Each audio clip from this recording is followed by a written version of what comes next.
One of the most widespread modern advertising campaigns has been the Truth Anti-Smoking campaign. So many of us have become so used to them that the idea of cigarettes could be advertised like they were in the early 1900s often does not seem real. From cigarettes being advertised as a necessity of the modern woman, to being advertised as a part of the rugged man concept, to even being advertised with the help of celebrities. The advertisements of the 1900s not only appeared unreal, but has had a toxic effect on society. As early as the 1920s, cigarettes were geared towards the modern woman in the most generic of ways. Cigarette companies successfully attached themselves to modern feminism in the same way that shorter dresses and dancing had. Introducing new Virginia Slims, the slim cigarette for women only, tailored for the feminine hand. Slimmer than the fat cigarettes men smoke, with flavor women like. Rich, mild Virginia flavor. New extra-long Virginia Slims in the slim purse pack. You got your own cigarette now, baby. You've come a long, long way.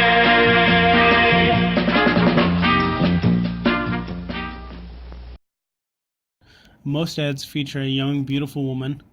When there was a man, he was often depicted in a suit and was almost never the center of attention. Eventually, cigarette companies changed this to show a more outdoorsy type of man. This fit was what they called the rugged man concept.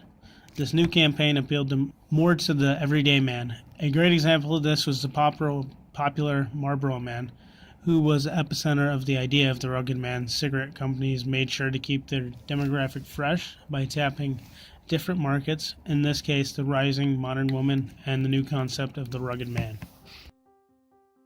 One of the most shocking parts of these cigarette ads were celebrity endorsements and testimonials. Many of these came from movie stars, mostly female, such as Lucille Ball. One endorsement that seemed particularly shocking now was from future president and current actor Ronald Reagan. Eventually, cigarette ads decided to aim more at the common man, and started including ordinary people in their ads, moving away from celebrity endorsements. This typically included very attractive men and women, sometimes depicted with a celebrity. The mix of celebrity testimonials and endorsements from common people let cigarette companies target people on both a personal and celebrity level. One of the most toxic elements for cigarette advertisements was the effect on children. There has been plenty of research that shows just how advertising affects adolescents, particularly their attitudes and behavior.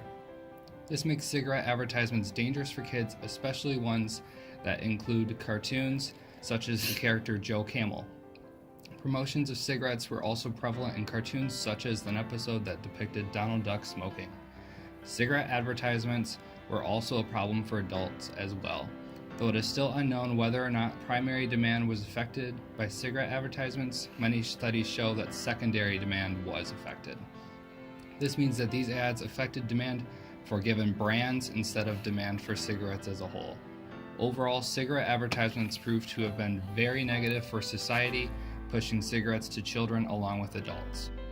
Eventually, society became more aware of the negative effects of cigarette advertisements. This led to the decline of smoking advertisements and marketing. With the fall of cigarette advertisements came the fall of popular characters in the world of tobacco. The first of those were Joe Camel being taken off the Camel cigarette packages. Another example of this was the Marlboro Man developing lung cancer and dedicating the rest of his life to fighting cigarette usage through anti-smoking ads. Along with social pressures to limit cigarette marketing, there were many laws put into place to restrict cigarette advertisement. Many limitations were put in place, including restrictions on label designs, prevention of tobacco sponsorship, and prohibition of free samples of cigarettes. The downfall of cigarette advertisement was a long time coming and was vindictive of just how a negative role on society it had. For nothing, no, nothing beats better taste. And Lucky's taste better. Yes, Lucky's taste better. From the fall of cigarette advertisements, the much more positive anti-smoking advertisements have become more prevalent to try and reverse the effects that cigarette advertisements have made. Still, remnants of cigarette advertisements remain today, with cigarettes still being seen in a similar way to how cigarette companies advertised them to be in the 1900s. They are often seen in pop culture, being depicted in the same form as old cigarette campaigns. As shocked as we may be when we see old cigarette advertisements, many of the same themes appear today.